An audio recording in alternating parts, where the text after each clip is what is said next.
बजिया पे क्या जाने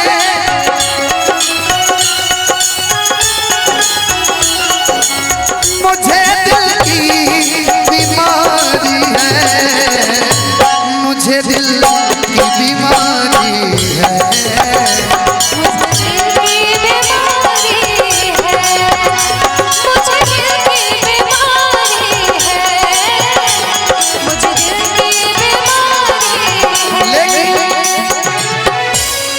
प्यारा लाइन है।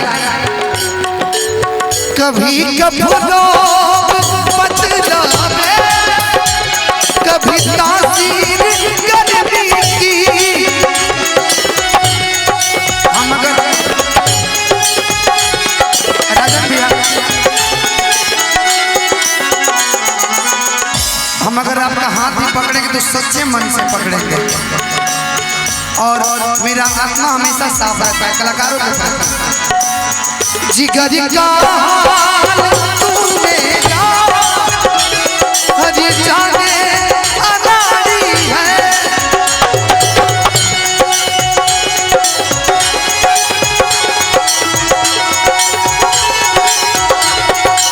जिगर का हाल तू मेरा हर जाने अनाड़ी है, मुझे दिल की बीमारी है, मुझे दिल की बीमारी है, मुझे दिल की बीमारी है।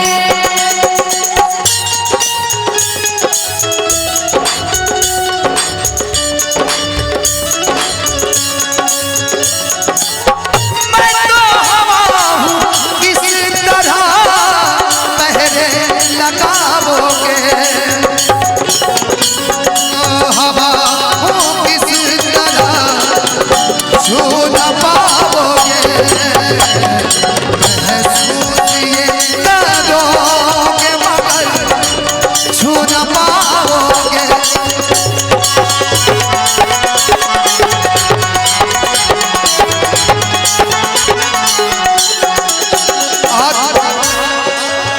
परिवार के लोग कहाँ हैं भाई, परिवार के लोग और अमन भैया कहाँ हैं, इधर आइए, परिवार के लोग इधर आइए, कहाँ बैठे हमारे साथ लोग। हमें आप लोगों ने बड़ा प्यार दिया प्रिंस भैया, हमें आपने बड़ा प्यार दिया, लेकिन सुनिए, रुकिए रुकिए, हमको आप लोगों ने बड़ा प्यार दिया, मान सम्मान दिया, लेकिन एक व्यक्ति को सब लोग को मिलकर मान सम्मान देना है। किसको?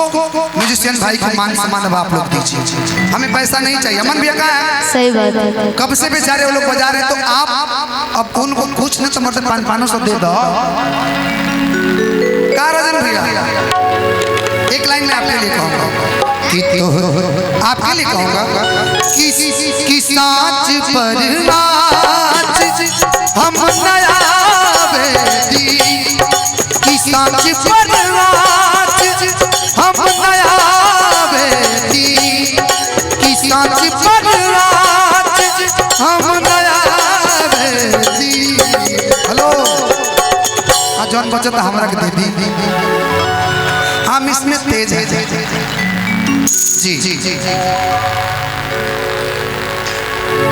रिपीट फिर ऑनलाइन, हाँ अच्छा एकदम वाला ठीक ठीक ठीक। कि सांच पर नाच हम नया बेदी, कि सांच पर नाच हम नया बेदी। देखिए मैं अभी बहुत छोटा हूँ और मैं भी सीख रहा हूँ, मुझे कुछ आता नहीं है, सच्चाई है, अभी मुझे सीखना है। और राजन भैया हम तो आप लोग के आगे कुछ नहीं है, लेकिन कोशिश करता हूँ मैं कुछ गाऊँ और कोशिश करता हूँ अच्छा करूँ, कभी कभी बुरा हो जाता है। जैसे कि कुछ दिन पहले बगल में मैं कार्यक्रम करने आया था, एक लड़की को मैंने मंच से उठा के फेंक दिया, अब पब्लिक में फेंक दिया था गोपालगंज में, ओकरा खातिर बाप बाप बड़का बवाल हो गया। यही मुजफ्फरपुर में डीएम साहिबा का कॉल आ गया, अब जब डीएम के कॉल आ जाए तो हमारा हालत ना खराब हो गई। वो एक मर मजाक था और कुछ नहीं था, हंसी मजाक में मैंने कुछ करना चाहते कुछ और हो गया कुछ और, लेकिन लोगों ने बड़ा मजा लिया। लेकिन वो लड़की भी बहुत अच्छी थी कि वो आपको गलत नहीं बोली। अच्छा ले लीजिए मजा। लेकिन वो लाइन कि सांच पर आज हम नया वेदी, कि सांच पर आज हम नया वेदी, ई बिठौआ करार के होई तोहरा खानी बहार के होई, हमरा मन के सिंगार के होई, हमरा मन के सिंगार के होई। आपके हम शादी में आएंगे, हमें कुछ नहीं चाहिए, सोना बड़ा महंगा है, एक भरी सोना दे दीजिएगा।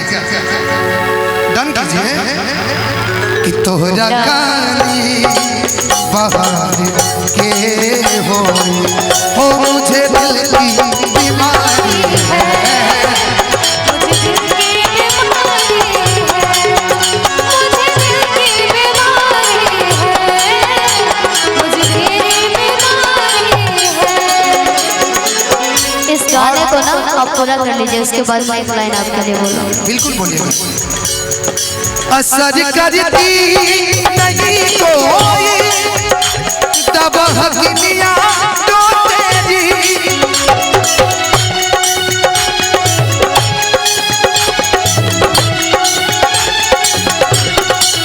बिना दीदार दारू के मिटे नहीं बेकरारी है।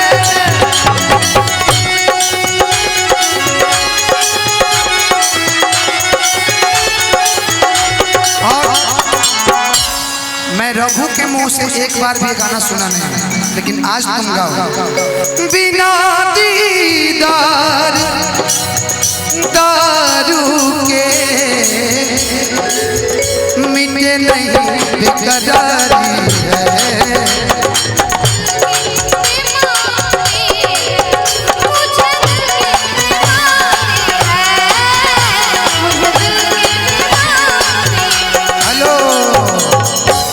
कहना चाह रहे थे आप, कहिए।